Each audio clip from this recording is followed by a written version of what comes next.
Kia ora and welcome to Cinema in Context, where we discuss all things film and the connections between. My name is Jeremy Downing. I'm William Chen. And I'm Sarah Watt. And each month at Cinema in Context, we discuss two films, one current and one retrospective, with some connection. It could be the same director, the same actor, a similar theme, or the same title, which is what we're doing in this case. We are discussing Superman 1978 and Superman 2025. I believe the first one was called Superman the Movie. Yes, just in case anyone was in any doubt. Yeah, went to the cinema and, oh, what? It's not a TV show? I suppose they had serials, but that was back in the 30s, wasn't it? Yeah, and then they had the Batman show. And this, I guess, was the big move to bring superheroes to the serious cinema. Yeah. We've got like things like The Simpsons, the movie. We talked about South Park, the movie. Yeah. And just earlier this year, F1 registered as a trademark, the movie. Wow. Does F1 have a registered trademark? It does, in the actual poster, and it's pretty great. Yeah. All right. But the movie, just in case you were really revving up to watch F1, the current season, on the big screen, and we're going, hang on, what's this Brad Pitt fella doing? Yeah. The Lego movie? Yeah. Okay, anyways, please be aware that we will be spoilering both films. Shall I kick us into gear? Yes. Jump in with 1978's Superman. Yeah, a little bit of a plot summary, please, Jeremy. Well, before we do, I actually have forgotten who directed the film. Richard Donner. Richard Donner, who went on to do The Goonies, I believe. Mm-hmm. And had done The Omen. Is that right? Wow, what a connection. I didn't know that. From The Omen to Goonies to Superman. Yes. So he would have done Superman 2 if the suits didn't get in the way. Yeah, true. We'd filmed most of it during Superman 1. Hey. Nice. Well, Superman came out in 1978, and I believe it's set in 1978 with a range of prologues building up to that 1970s storyline. It opens on the planet of Krypton. We see its destruction. We also see the eviction of 3 villains. Which, sorry, I'm getting distracted right out the gate. The 3 villains, they're the villains in the second film, aren't they? Yeah, it's Terrence Stamp as General Zod. What a build-up. It's Terrence Stamp who gets like 4th or 5th billing in the movie. Yeah. Although Marlon Brando gets top billing in the movie. So Christopher Reeve is billed, he's like 5th or something? I could not believe it. And Margot Kidder is near the end of the cast list. She's a girl. She's a girl. But isn't it crazy? Terrence Stamp's name comes up and you're like, okay. Yeah. And then they like blow him up in the prologue. Is that because they filmed a lot of number 2, but did they intend to use it for number 1? Did number 1 have quite a different story? Oh, yeah, number 2, the story is completely different, but it is a direct follow-up, right? I mean, did they intend some of the footage from number 2 to be part of number 1? I mean, they must have. It's thinking so far ahead. This is what Marvel movies would do in like 40 years' time. Yeah, true. We'll talk about. Sorry, I'm getting distracted. Yeah.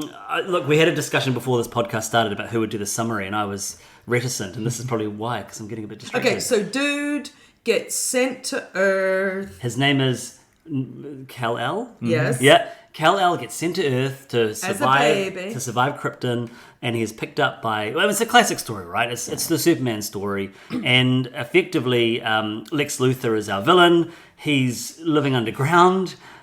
He wears wigs, and... He's like the Penguin. He's like the Penguin. He felt like a Tim Burton villain from the Batman movies. Yeah. And, ultimately, it's an origin story of Superman. Superman grows up and realizes he has special powers and that he can help to save everybody. Yeah. Meanwhile, he also kind of falls in love with Lois Lane, the reporter, while he's masquerading as Clark Kent at the Daily Planet. I mean, it's just the Superman mythology. Okay, we'll get into it. Yeah. This is why I was right? like, it's so ingrained, it's like, what is there to say? Sure, okay. So, William, is there anything different in the 2025? Well, the 2025 Superman is directed by Jason Gunn, and straight off the bat, there is a difference in the time and the culture in which this movie is released, right? Back in 78, as we were just discussing, like, there haven't really been big screen comic book adaptations to the scale that Superman is. I mean, that was, at the time, the most expensive movie of all time. You can really see it. Whereas today, we are suffering from superhero fatigue. The Marvel movies have come and gone, they've peaked, and now, we have drips and drabs. the DCEU with Zack Snyder and what he was trying to do was just imploding into itself the moment it started. And in comes James Gunn and this is his pitch, right? To kind of rejuvenate the whole DC brand of introducing a new connected universe of sorts with Superman and a much brighter tone at its center. So this Superman starts in medias res, where there is no origin story because, hey, everyone knows who Superman is. Yeah. And we are thrust into a world where Clark has been Superman for a while. He and Lois are already dating. Lois already knows who he is. Yeah. Lex Luthor is already conniving against him. It's like, oh my gosh, there's so much happening at this one time. And it kind of looks into a period of time where he fails for the first time. Yes. And kind of how he deals with that, and how he also deals with the fallout from certain, shall we say, political decisions which may have ruffled some feathers abroad. Yes. Nice. That was a much better summary of the one that I gave in 1978. Thank you both, William and Sarah, for cohesion. We're all here to work as a team. I know. I appreciate There's it. no I in Superman. Wait, hang on. Yeah. There is two eyes in Superman too, Yeah. right? Yeah. All right, and that's the kind of content that you've come to this podcast for, dear listeners. Well, should we start with 1978? Yeah. Should we go back to the beginning? This was the second time I saw this film. I actually didn't remember most of it. All I remembered was Superman flying backwards around the Earth, which when I watched it the first time, literally made me want to turn my TV off. And this time was just as stupid. But I've got more to say on that. But Sarah, this was your first time watching it. And I know that I often sit here and go, guys, I'm a little older than you. So in 1978, but in 1978, no, I did not see this film. And even though I'd seen snippets, I mean, obviously, everyone's seen him capture people. Probably I'd seen the whole flying around the Earth with a bit of string tied to his ankle. Who knows? But, oh my gosh, guys, this is actually a quality film. And I was just like, oh, this is what all the fuss is about. And I was very impressed by it. And of course, so I said to my husband, he was away and I wrote to him and I went, oh my God, guys, tell all your friends, the Superman movie's really good. And he went, #hot takes. I was absolutely staggered. I thought Marlon Brando was terrific, and I also thought, good Lord, fancy him being in this film. Although, did you know that he got paid a staggering amount of money? And this is the thing, right? I'm so sorry, guys. I'm so late to this party. But then I did a bit of reading, and it was like, holy mackerel. So flippin' heck, bloody Brando. Yeah. Was it millions, wasn't it? It was millions. So he signed on for a salary of $3.7 million and nearly 12% of the gross profits, which totaled $19 million. Wow. But didn't he end up suing the company for like $50 more million? Because they didn't give him what he wanted. Yeah. Possibly, but that's outrageous. Chris Reeve got $250,000. Yeah. So Brando, right, gets $19 million in 1978 out of this film, and apparently, I'll just tell you this now, apparently he proposed at his first meeting that Jor-El appear as a green suitcase or a bagel with Brando's voice, but Richard Donner, the director, used flattery to persuade him to portray Jor-El himself. He must be winding them up to get more money. I mean, they've paid him that money because he brings gravitas to a superhero But film. he dies in the first moments. I mean, admittedly, he's in the old Princess Leia kind of, help me, Obi-Wan Kenobi, but not really. So he does this sort of, it's been said, Shakespearean kind of like law, and he's good. Do you notice also how he has that little curl on his forehead? His white hair, his silver hair has a little curl, a bit like Clark Kent's. I think it was his idea to have the S on his chest as well. Right. As a there's more to this than just so his Superman. worth is 19 million is what you're saying. Anyway, staggering. Anyway, Ned Beatty, unbelievable. Gene Hackman, unbelievable. Who's Ned Beatty in the film? Otis, the main henchman. Oh, right. And he's so good and so consistent and so Right. funny. And I actually really only know Ned Beatty, really, from more recent films. And obviously he's passed away now. But wasn't he the lead in... I should never start these sentences if I don't blink and know. We'll come back to it. But anyway, doesn't matter. Point being, what a good film. And even though the special effects obviously are quite dated...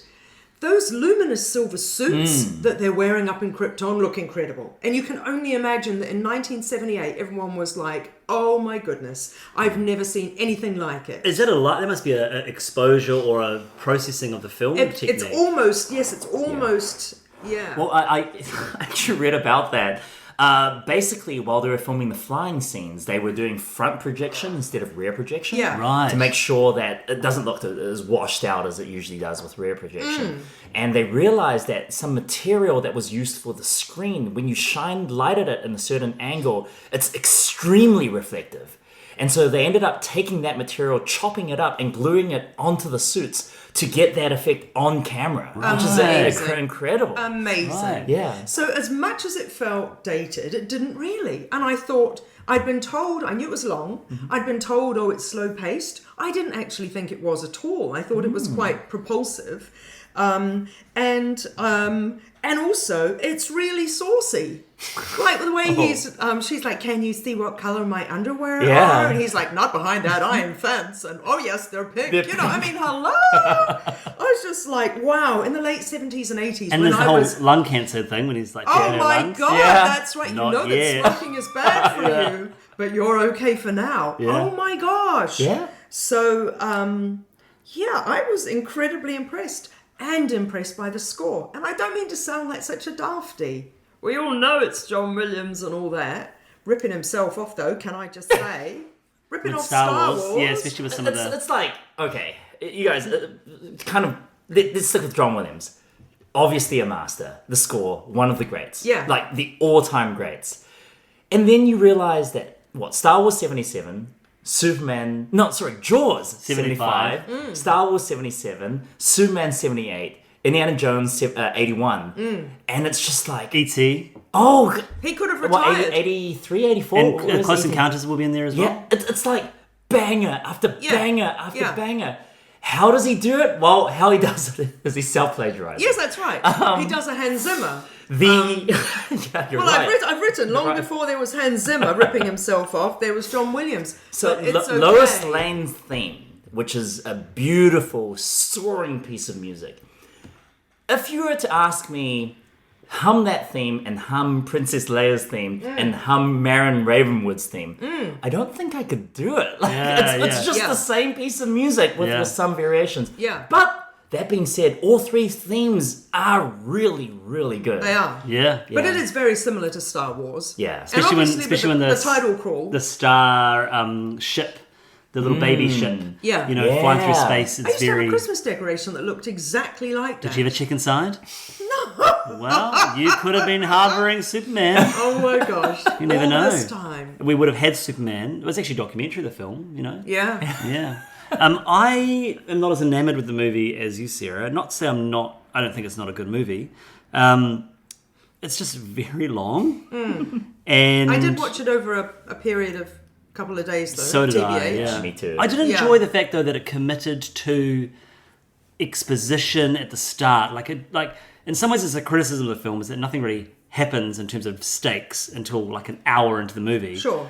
But I would say until hour 30. Yeah, it takes a long time for anything to happen. Then it's all kind of over. Yeah. But I did enjoy all the mythology. In that final scene, so much happens. Yeah. It's like, Do you mean when she's like trapped in the crevasse? Well, yeah, that's I mean, so dumb. I just but don't... in so a way, dumb. I wrote here quite significant peril. She's all like there's earth going in and No, I know, but it's like just the logic. Even as a kid, the logic of flying around the earth, going backwards in time. I'd be See, like, I nope. thought that was a really good way of solving the problem, actually. I honestly did. Fly off the earth. I was like, well, initially I thought, oh, he's doing a centrifuge or something so that all that stuff gets sucked. And maybe that is what it is. I'm not really very okay, into physics, but... Like you, this is my first time watching it, Sarah. All Wait, right. what? Oh, okay, Yeah. William. I didn't know that. Tell us Which your is- experience. Sorry. Okay, well, here's the thing. As you guys have said, like, all the stuff that is in Superman the movie, you kind of pick up in snippets, right? Like, Yeah. I've seen the scene on TV where he's chasing after the missile. Like, I have a distinct memory of the effect of the trail of the missile and him flying behind it. I remember the scene where Lois gets all this dirt in her face. I don't know what the context was, but I remember like... And, when I was growing up, and when I was 5 or 6 years old, a lot of my friends had seen all the Supermans by that point. Sorry, Superman. Including Superman 4, which was the really low-budget, goofy one that I think one of my mates had on VHS taped. And so we watched that for a little bit. But this is the first time watching it from start to end. And yeah, there's certain issues with this movie. I think the main issue being the pacing. I think the pacing is just all over the place. And maybe if you go along with it and you're sitting in a darkened cinema, it would make a lot more sense.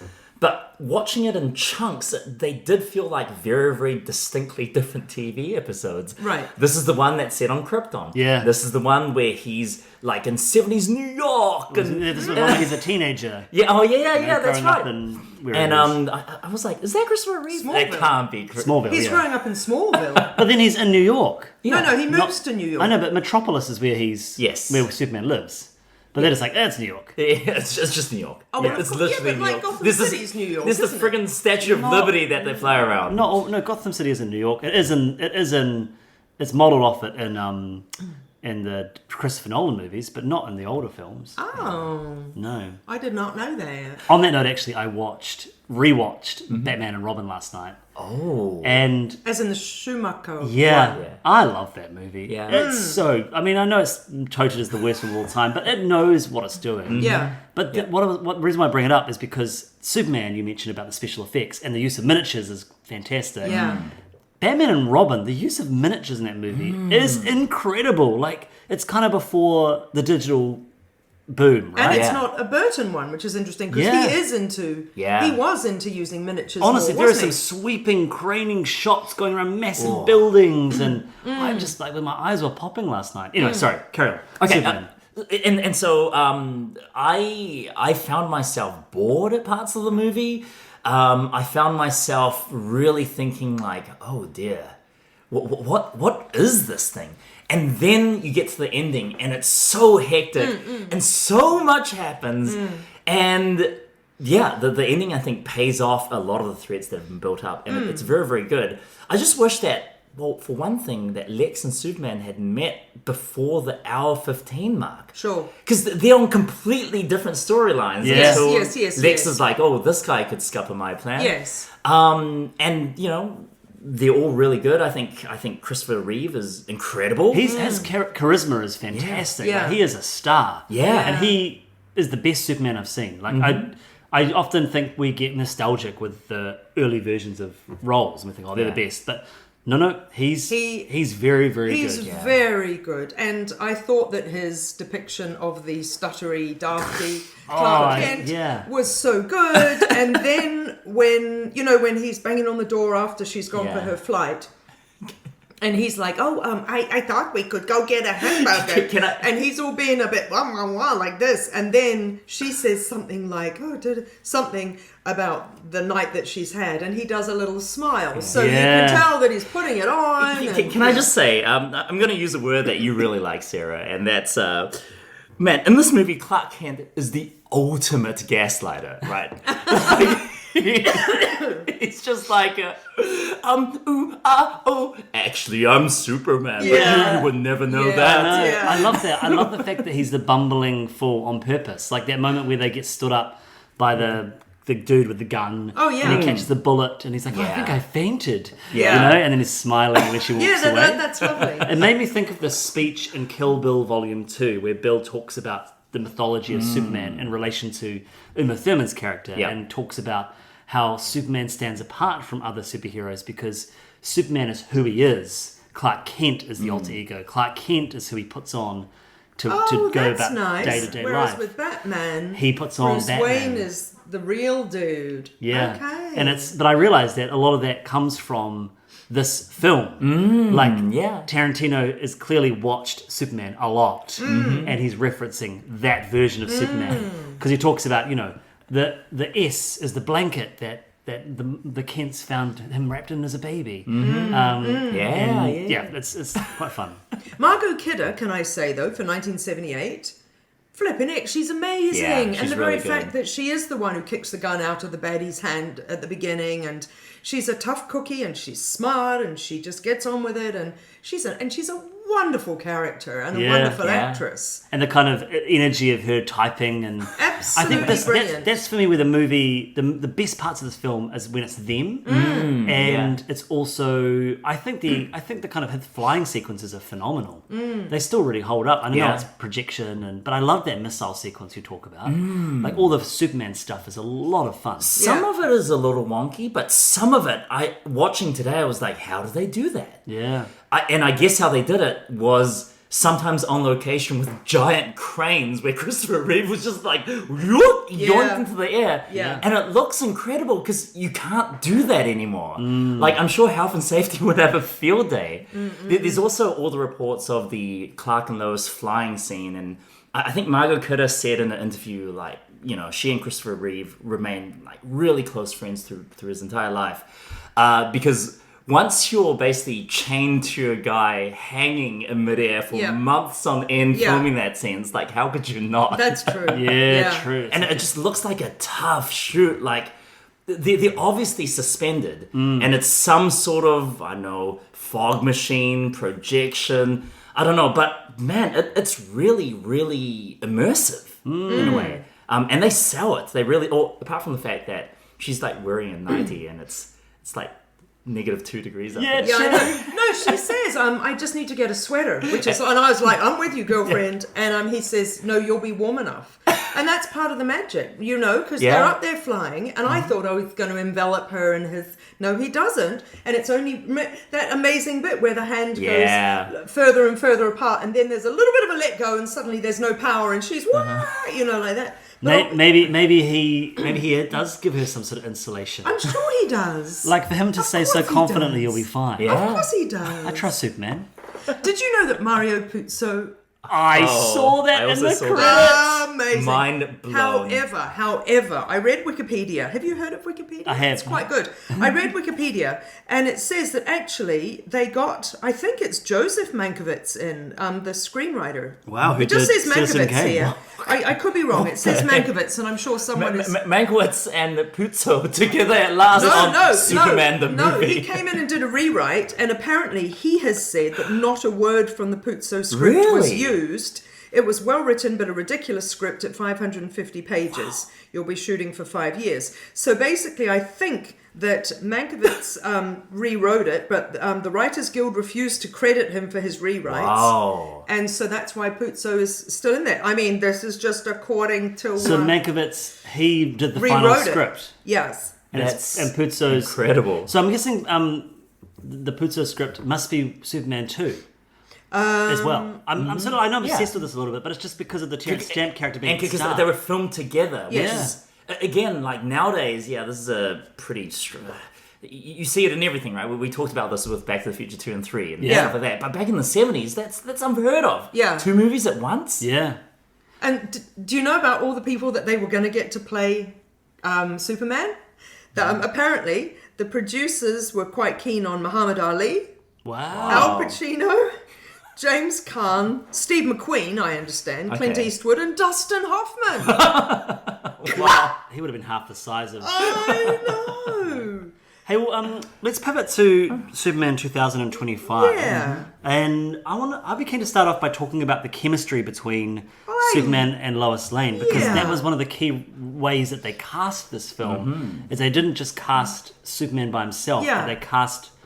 They paired them with a Lois Lane. So David Corenswet and Rachel Brosnahan. Yeah. I think it was good. Do you? I think he's the second best I Superman thought he out of was all the other lovely. Supermans I've seen. Yeah, I thought he was lovely. The only other thing I've seen him in is Twisters, and he was a baddie in Twisters, so this is a huge, swivel. Yeah. So yes, I agree with you. I thought that they were really nice together, and by comparison, in that third act, which is kind of boring, where she and Nathan Fillion's character are up in... I mean, I wasn't even really paying attention by the end, but they're up in that place, and it's all like there's... Was it flames or light or something? And they've gone to find Sue. Whenever Rachel Brosnahan, what's her name? Lois Lane, at the end, is there just because she's there to help out the gang to solve the problem.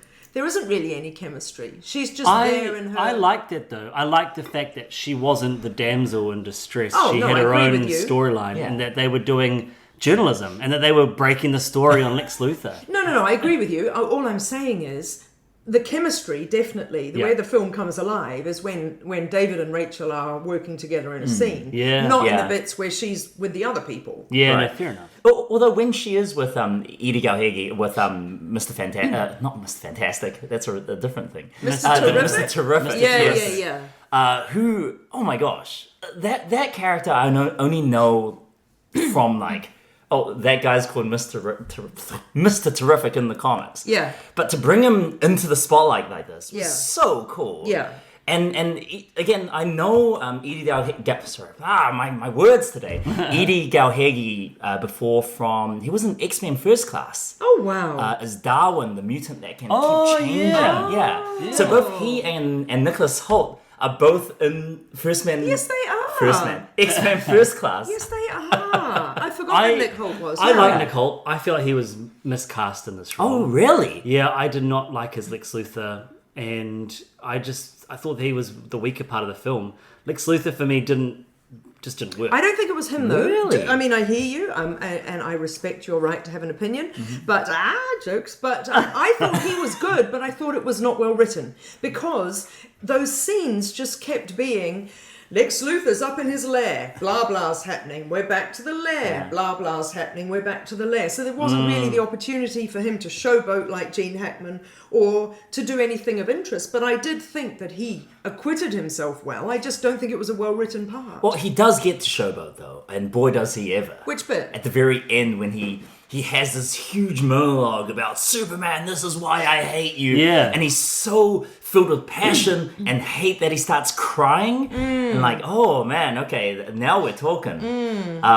I really, it's funny, I liked Nicholas Hoult as Lex Luthor. I thought, like, he plays the part with such hateability, right? Like, such smarminess. Yeah. And a lot of that is helped by the fact that he is, a thinly veiled Elon Musk analog. Yeah. And he's surrounded by tech bros who are basically the Doge kids. And, Yeah.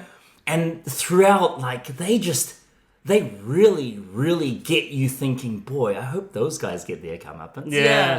Like, in modern superhero movies, especially with a lot of Marvel movies nowadays, the hero's always, like, trying to struggle with his past, but the villain is also someone who's conflicted, who, you kind of empathize with, until at the end you don't, because they do something dumb to make it sure to the audience that they're the bad guys. Whereas this, it's like, oh no, these guys are super evil, and you need to hate them. And I felt that, and to kind of balance that with Darren Corenswet, and how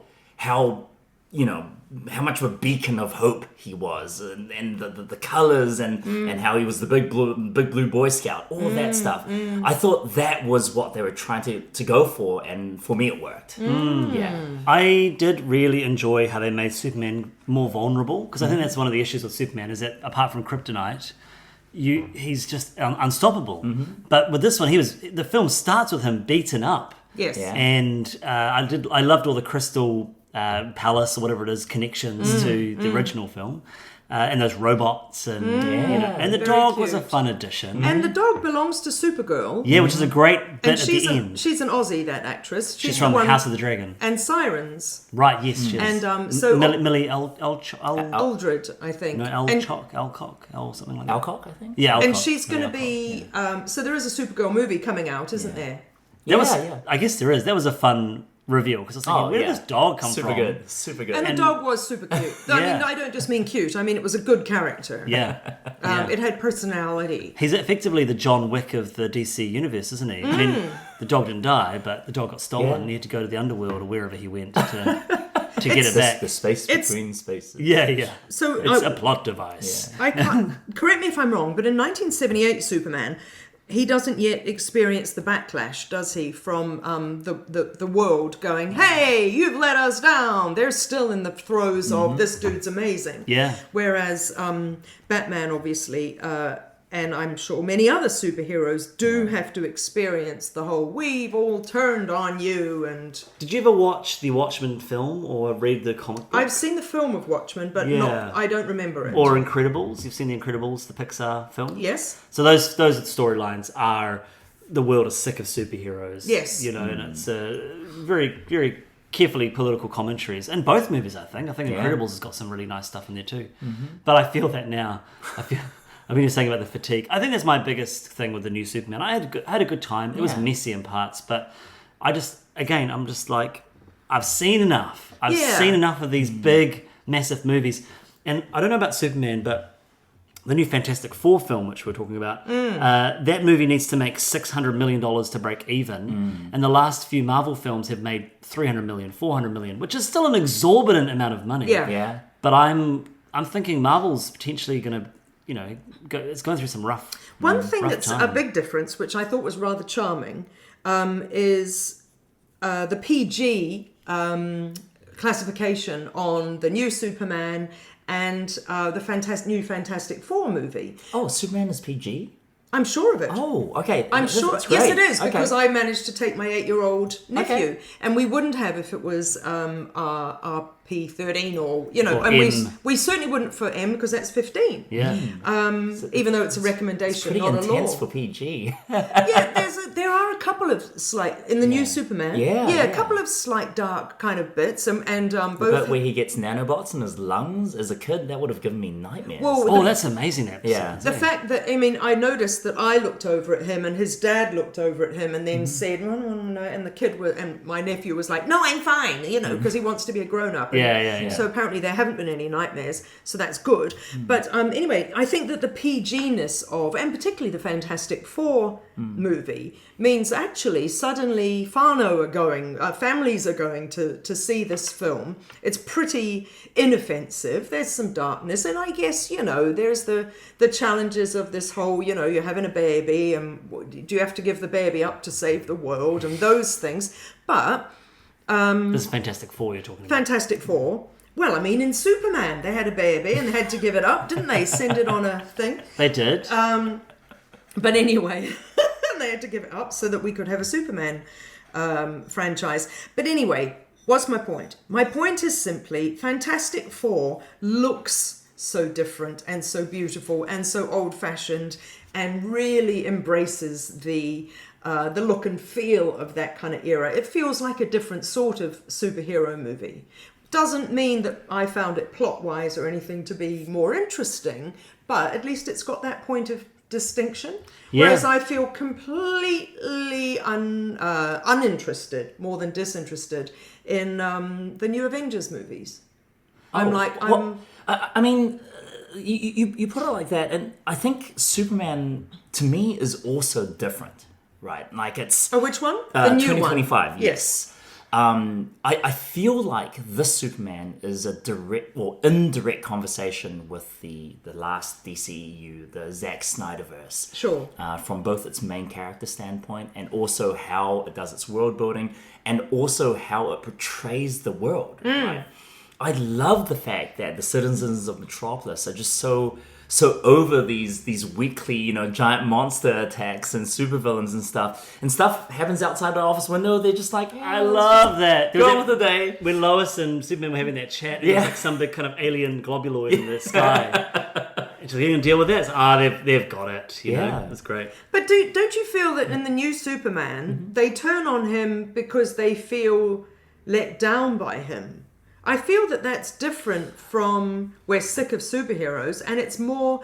Okay, so this may not feel relevant. David Beckham, amazing footballer back in his day, Footballing sports, eh? Yeah. Sports. Yeah, it's a sport. Some would call him the Superman of football. Well, he was, and they called him Golden Balls. And David Beckham, back in particularly the 90s, extraordinary footballer, did amazing job, brought all Britain or England to victory time and time again, lets them down one time, in a pretty grievous way. The whole country turned on him. And it is analogous to the way that we will go, here's a Superman who's doing these amazing things for us all the time, and the minute that they fail or they let us down or something happens or they're vulnerable or whatever, that people are like, and bring out the pitchforks. So I feel as though that's the messaging, not so much... it would be pretty meta for a superhero movie to do a movie about the fact that everyone's sick of superheroes, but,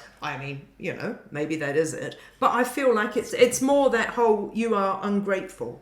I also found the connections to what's happening with conflicts around the world quite interesting too. And I think the film did a pretty good job of alluding to that without it bogging down the film into seriousness. You know, I couldn't help but think about Gaza with the community that were protesting for their lives. Absolutely. And the kind of political movings behind the scenes of Lex and things to kind of get what he wanted. Americans, selling arms to, or I would call him Vladimir Netanyahu, right? Yeah. He's such a clear amalgam of some people. I just couldn't help but think of him from Triangle of Sadness.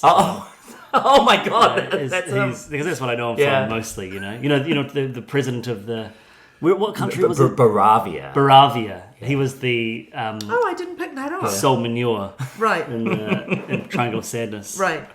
But yeah. Yeah, I think just James Gunn and his entire crew have such a uphill battle for this movie. Like the stakes are so high.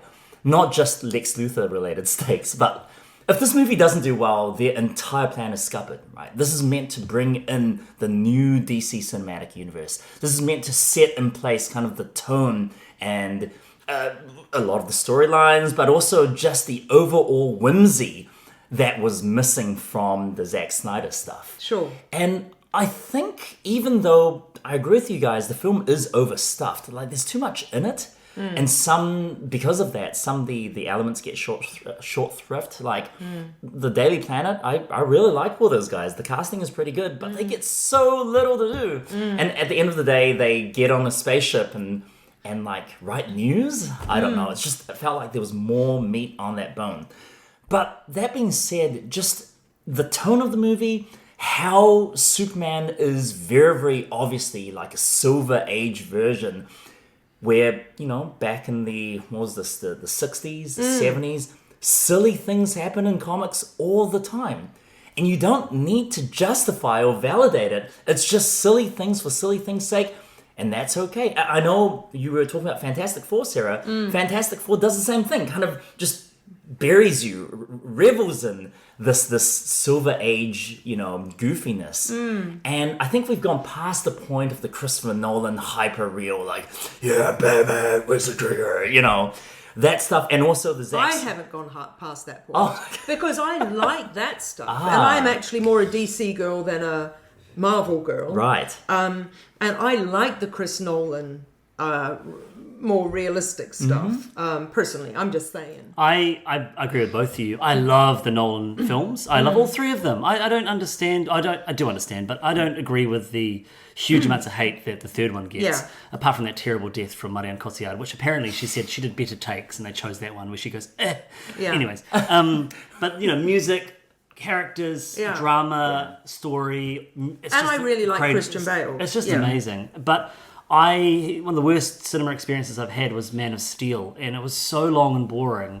And I thought they'd pushed that idea of realism, quote unquote, so far to the point that this didn't make sense anymore. I've told you guys my Man of Steel story, right? I I must have. No one Was this when you liked. had a migraine? Yes. Yeah, and it No got one worse liked and Man of worse. Steel, Yeah, right? so- Nobody did. And I haven't watched any of the Or DCs Dawn of beyond that, Justice. apart from the new Batman. Oh, Batman. yeah. But man. Batman's a different movie. Yeah. But yeah, Sarah, so my mate Brandon in the States is the world's biggest Superman fan. I need to ask him about this new movie.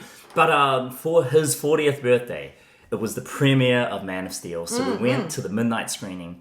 I didn't realize the movie was going to be 3 hours long. So by the time it was past 3 a.m. Yeah. and Superman was fighting just CGI nonsense somewhere over the Pacific. Like, I had a migraine so bad that I couldn't really walk out of the cinema.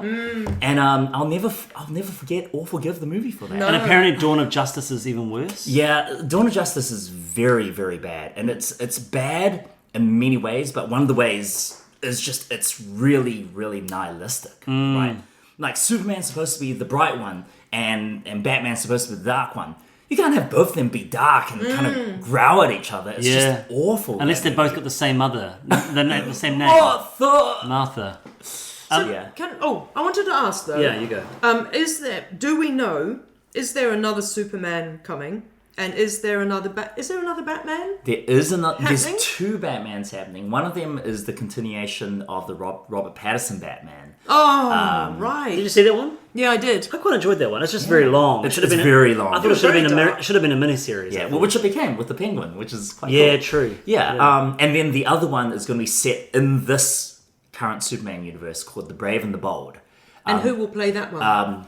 Uncertain right now. But Robert Pattinson will play the other one. Yes, and that's not in this more That's lighthearted so confusing, It's like all the jokers that happened around the same time. I do want to say, though, I do think this film has succeeded in what you talked about, in re-sparking what the DC universe is. Yeah. The question is whether audiences have enough left in them to give it the grace that it needs. Well, it's doing really well in the box office. Yeah. Like, people seem to be, really responding to it, which is a good sign. I guess the question is, though, what if a Supergirl comes along, will people turn up? Right. Or if a Bold and the Brave, will they turn up? Yeah.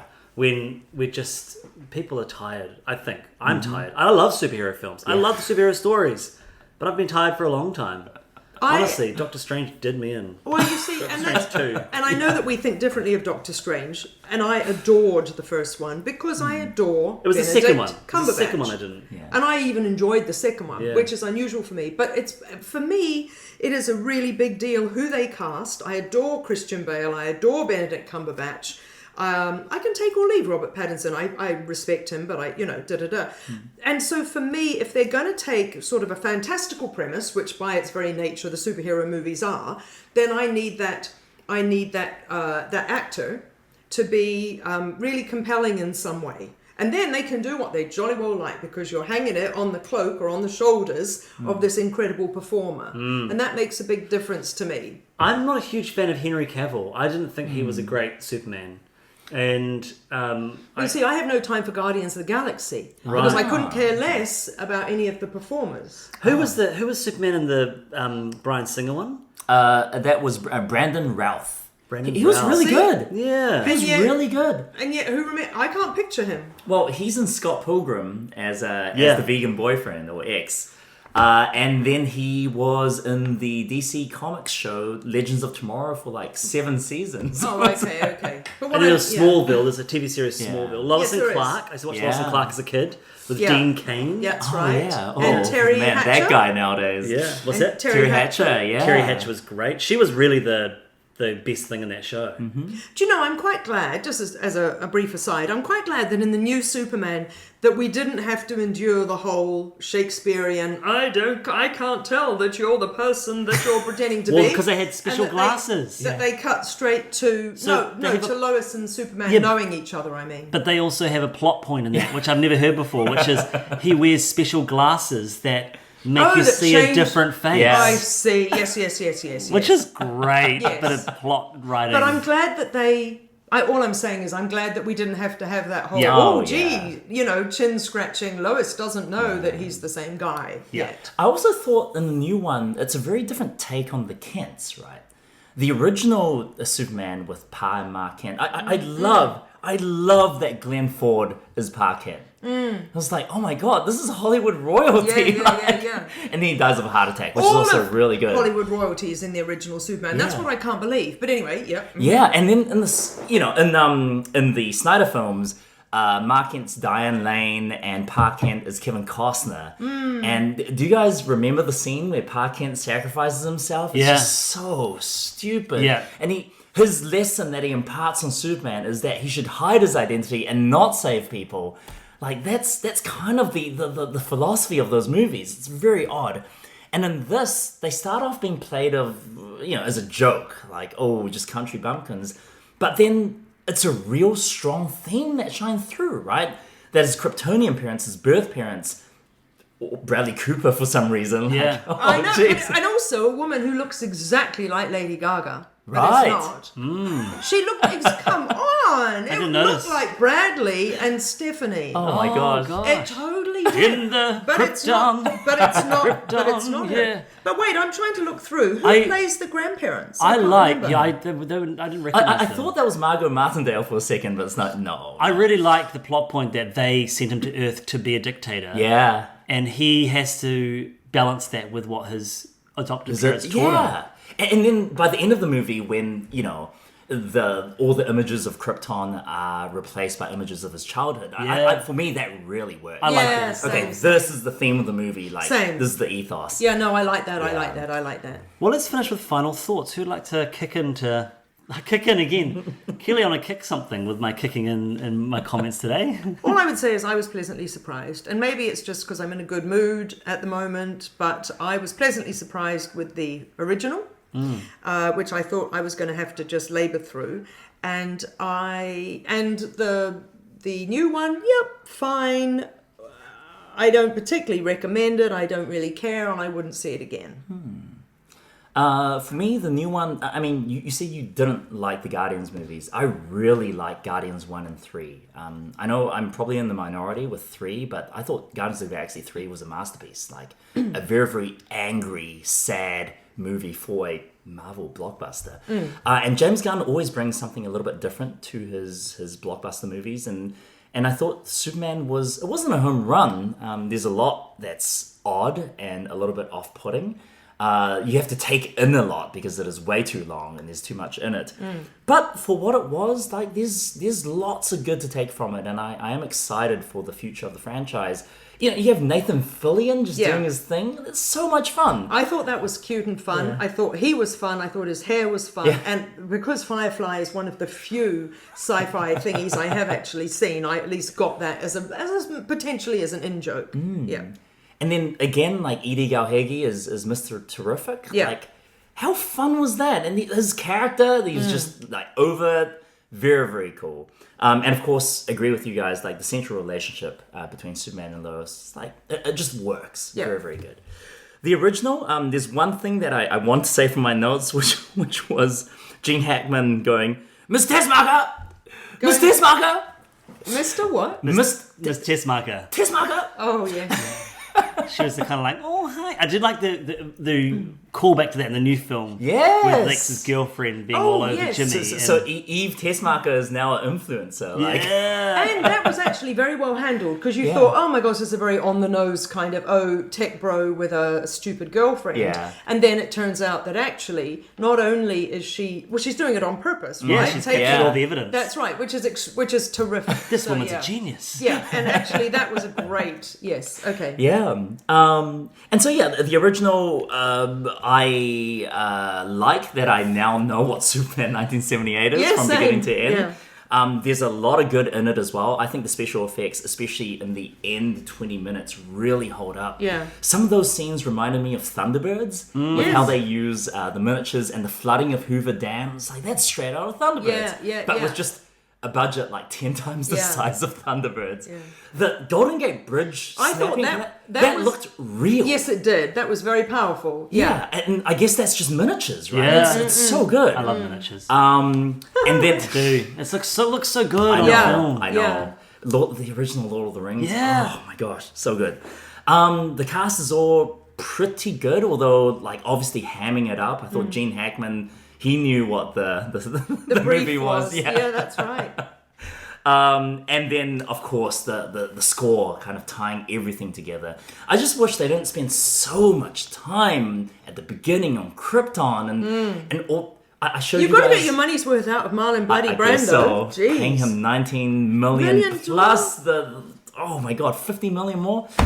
And then of course all the Daily Planet stuff, which is good. That but is good. It does mean that Superman and Lex and Superman and the main conflict doesn't really get kicked off until 2 hours into the movie. Yeah. And by then the movie's almost finished. And so I guess my main problem is just the pacing of the movie. Yeah. Just felt super glacial at the beginning, and then whoa, way too much happening at the end. But pretty good. Pretty good. I think I agree with both of you in many different ways. I still had a good time watching the original Superman, better than the first time. I think I gave it a 5 out of 10 on IMDb, and then I bumped it up to a 6 or a 7 now. I do actually want to watch the sequels. I'm interested to see where 2, 3, and 4 go, even though 4 I think's got a 3.6 on IMDb. Wow. But the charisma of Christopher Reeve will kind of get me through. And I went begrudgingly into this new one. I'm just, like I've said, I'm just sort of sick of these movies unless they're trying something really different. But I still enjoyed it. I'm interested to see where the DC take it. I just have been so uninterested in DCU, since Man of Steel. So No, I was happy to jump in. All right. Well, thank you for listening to another episode of Cinema in Context. If you enjoy our podcast, then please share it with your film-loving friends. You can listen to Cinema in Context on SoundCloud, Spotify, Apple Podcasts, and where all great podcasts can be found. You can follow us on Instagram, YouTube, and Facebook, which are great places to let us know what you think of this episode, as well as give us suggestions for future films to discuss and compare. Look out for our next episode in a month's time, and until then, Nō ora mai!